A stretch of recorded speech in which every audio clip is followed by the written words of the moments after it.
Hey guys, what's up? It's me, Joshua Russell, once again. Welcome back to my channel. I hope y'all doing well. I hope y'all having an awesome day today. And right now I'm going to be doing another video. This time I'm going to be doing a rant. This time I'm going to be going over a lot of different types of media and why I'm going to be reviewing all my favorite TV shows, video games, and movies. Now when it comes down to movies, so far the 2020s had a few good films.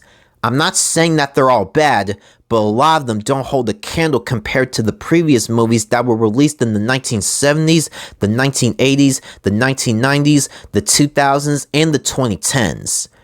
Every year I watch the Golden Globes and the Oscars. I also watch the Grammys for the best music. The reason why I watch the Golden Globes and the Oscars every year is because I get to see a lot of my favorite actors and actresses, and I get to find out who won each award in each category, and I get a kick out of it. The past few decades had so many great movies, and I could pretty much name all of them from the top of my head. I've seen all of the Marvel Cinematic Universe movies from Phase 1 up to Phase 3.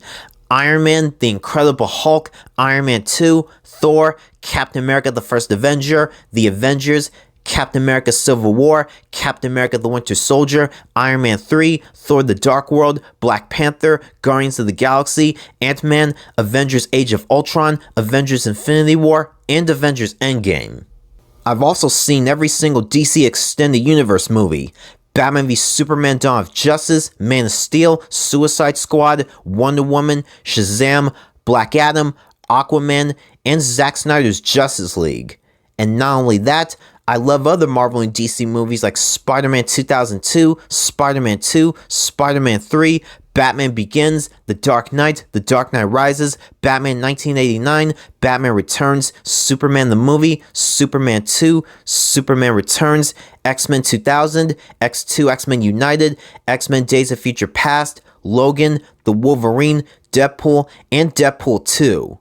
I also love other movies like Avatar, Watchmen, Zombieland, The Hunger Games, the Star Wars Trilogy, Interstellar, Inception, Hellboy, Hellboy 2 The Golden Army, The Lego Movie, The Lego Batman Movie, Lucy, John Wick Chapter 2, John Wick Chapter 3 Parabellum, 21 Jump Street, 22 Jump Street, The Lord of the Rings Trilogy, The Hobbit Trilogy, Birdman, Whiplash, Mission Impossible, The Indiana Jones Trilogy, Pacific Rim, King Kong 2005, Godzilla 2014, The Matrix, Rise of the Planet of the Apes, Dawn of the Planet of the Apes, War for the Planet of the Apes, Kill Bill, Django Unchained, The Fast and the Furious, and the Harry Potter films.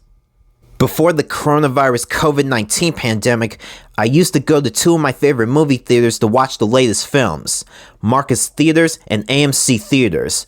Whether it's with my friends or my family, I always enjoyed going to the theaters to see the latest film. There's something so satisfying watching a big blockbuster film with a huge crowd of people, and it was really exciting. Then when the COVID-19 pandemic began back in March 2020, everything went to hell, and we were all quarantined. But luckily we got physical and digital media to keep us entertained.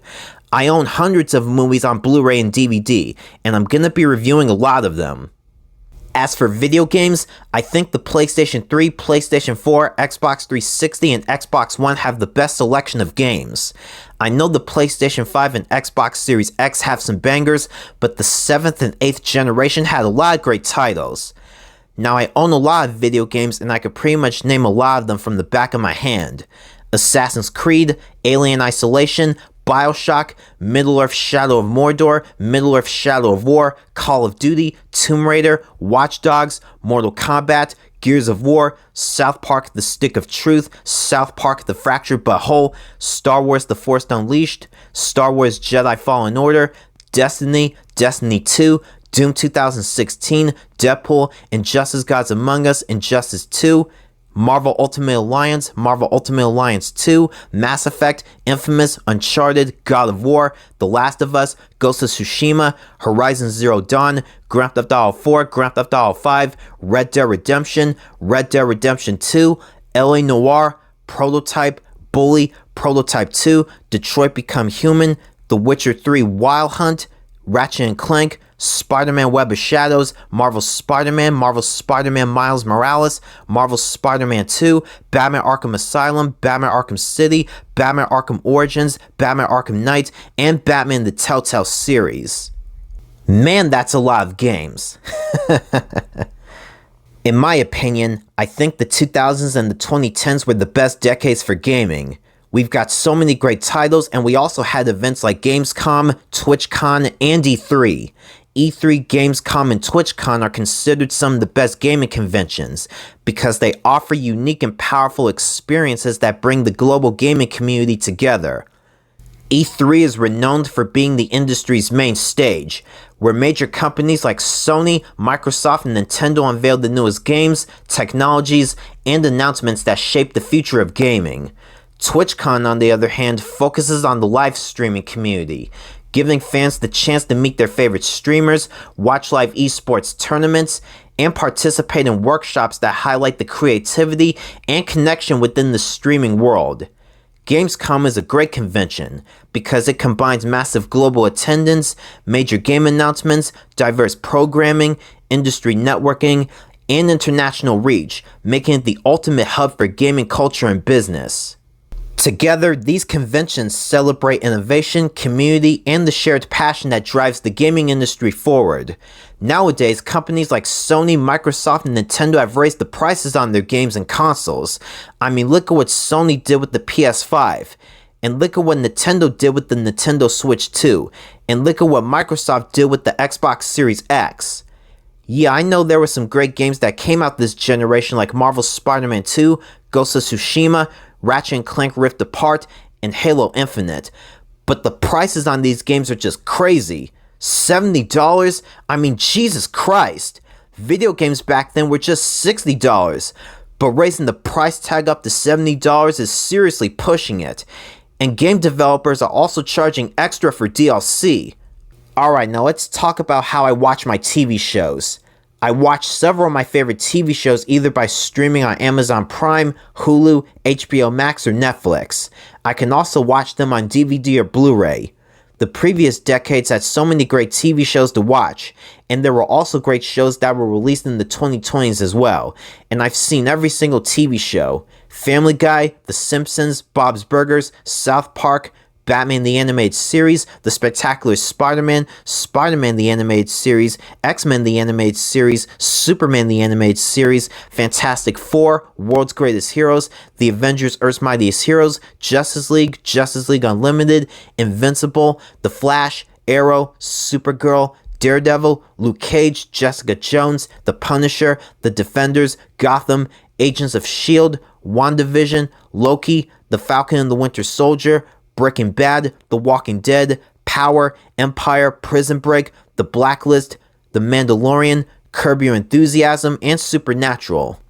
The television landscape from the 1990s through the 2020s has been marked by remarkable innovation, resulting in some of the most iconic and beloved shows of all time. In the 1990s and early 2000s, animated shows like The Simpsons, Family Guy, Spider-Man the Animated Series, Batman the Animated Series, and Superman the Animated Series redefined storytelling through sharp satire, emotional depth, and bold visual styles. Animated superhero shows like Justice League, The Spectacular Spider-Man, and The Avengers Earth's Mightiest Heroes brought serialized narratives and character development to animated television, captivating both young audiences and adults. The live-action superhero shows like The Flash, Arrow, Supergirl, and Agents of S.H.I.E.L.D. expanded the superhero genre on network TV, while Breaking Bad, Prison Break, and The Walking Dead exemplified the rise of prestige television, offering complex character arcs and morally ambiguous storytelling. The 2010s and 2020s saw the streaming revolution with platforms like Netflix, Disney+, HBO Max, and Amazon Prime enabling shows like Daredevil, Jessica Jones, The Mandalorian, and WandaVision to push creative boundaries with cinematic production values and serialized storytelling. This era also embraced diversity and innovation, as seen in TV shows like Invincible, Loki, and The Falcon and the Winter Soldier, reflecting broader cultural shifts and audience demands. The convergence of technological advancements, changing viewer habits, and the hunger for more sophisticated narratives has solidified this as a golden age of television. So yeah, that's why I'm reviewing all of the TV shows, video games, and movies from the past several decades, because honestly, they meant something to me. They shaped me into who I am as a content creator, a fan, and someone who loves great stories, epic characters, and unforgettable experiences. Whether it's a powerful performance at the Oscars, a jaw-dropping plot twist in a video game, or the insane hype of a comic book movie, I lived through it all, and I want to relive it with you guys. This channel is my way of celebrating the stuff that made growing up in the 1990s, the 2000s, and the 2010s so damn exciting. And even though times have changed, movies have changed, games cost more, and streaming has taken over, I still believe there's a lot worth talking about. So stick around, because I'll be diving into everything I love and everything I still enjoy, one review at a time. I hope you guys enjoyed this video. Thanks for watching. Don't forget to like, comment, and subscribe. And you can also follow me on Twitter and Instagram and like me on Facebook. Take care, and I'll see you guys later.